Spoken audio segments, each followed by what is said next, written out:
Hello bachcho, let's read this question. The question says state true or false. If the radius ratio r plus upon r minus is in the range 0.225 to 0.414, the cation prefers to be present in octahedral void. बच्चों इस question में हमें एक statement दी गई है और हमें बताना है कि क्या ये स्टेटमेंट ट्रू है या फिर ये वाली स्टेटमेंट फॉल्स है कि अगर हमारे पास रेडियस रेशियो हमारे पास कैटायन और एनायन का 0.225 से 0.414 की रेंज में लाई करते हैं तो हमारा कैटायन ऑक्टाहेड्रल वॉइड में रहना पसंद करेगा। तो बात करते हैं फर्स्ट ऑफ ऑल हमारे की कंसेप्ट की। की कंसेप्ट क्या होगा बच्चों, हमारे पास रेडियस रेशियो। बच्चों हमारे पास क्या होता है, हम कैटायन की रेडियस को अगर r प्लस मान लें और एनायन की रेडियस को r माइनस मान लें, इनके रेशियो को हम निकाल लेते हैं और इनके बेसिस पर हम क्या बता सकते हैं, हमारे पास स्ट्रक्चरल अरेंजमेंट को बता सकते हैं। हमारे किसी भी हमारे एटम या पार्टिकल के अराउंड स्ट्रक्चरल अरेंजमेंट कैसा होगा और उसके बेस पे बता सकते हैं कि क्या वो टेट्राहेड्रल होगा, ऑक्टाहेड्रल होगा, कैसा होगा हम बता सकते हैं। हम उसका कोऑर्डिनेशन नंबर बता सकते हैं। तो रेडियस रेशियो देखते हैं हमारे पास क्या क्या वैल्यूज होती हैं और उसके कोरस्पॉन्डिंग क्या क्या स्ट्रक्चरल अरेंजमेंट हमें देखने को मिलता है। तो बच्चों हम समझते हैं इसको। ये हमारे पास रेडियस रेशियो है, रेडियस रेशियो है और हमें क्या बताना है, इसके बेसिस पर हमारा कोऑर्डिनेशन नंबर और स्ट्रक्चरल अरेंजमेंट बता देंगे। Radius ratio means r plus that is cation और एनायन की रेडियस का रेशियो। और हमारे पास यहाँ कौन हो जाएगा, कोऑर्डिनेशन नंबर। कौन हो जाएगा, कोऑर्डिनेशन नंबर। और यहाँ हमारे पास कौन हो जाएगा, स्ट्रक्चरल अरेंजमेंट। कौन हो जाएगा, स्ट्रक्चरल अरेंजमेंट। यही हमें समझना है।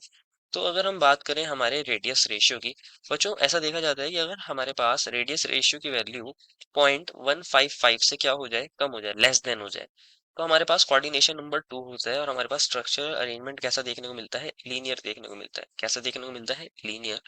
अगर हमारे पास वैल्यू 0.155 से लेके 0.225 तक लय करती है, 0.225 तक, तो हमारे पास कोऑर्डिनेशन नंबर 3 होता है और हमें कैसा देखने को मिलता है, ट्रायंगुलर प्लेनर देखने को मिलता है या ट्रायगोनल प्लेनर बोल सकते हैं। ट्रायगोनल प्लेनर अरेंजमेंट देखने को मिलता है कि हमारे एटम को 3 एटम सराउंड कर रहे होंगे और एक ही प्लेन में होंगे।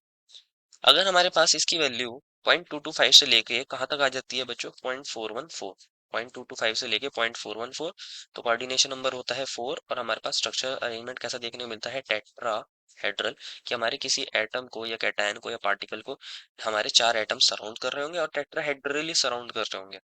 अगर इसकी वैल्यू 0.414 से लेके बच्चों कहाँ तक लाया करें, 0.732 तक, 0.414 से 0.732, तो हमारे पास कोऑर्डिनेशन नंबर 6 और हमारे पास अरेंजमेंट कैसा होता है, octahedral.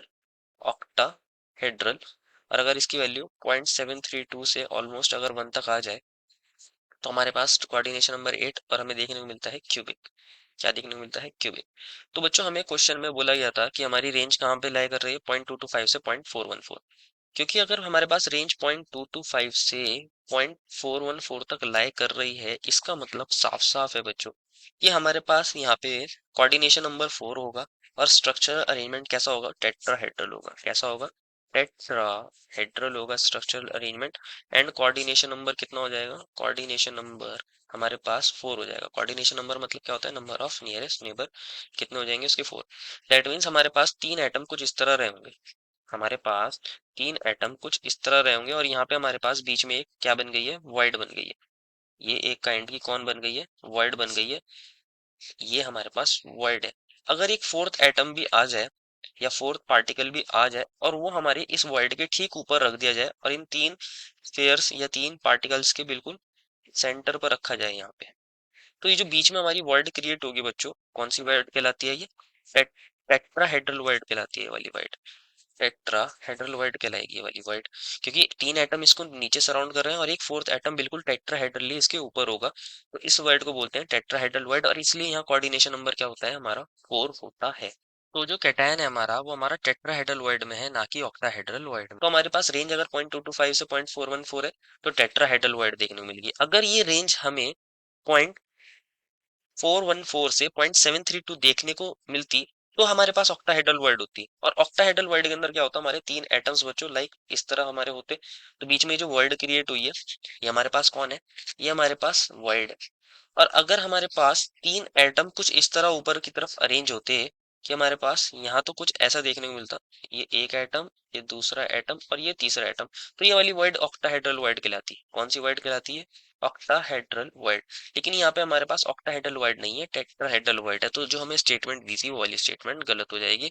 Therefore final answer is the given statement is false. I hope you understood it well and best of luck.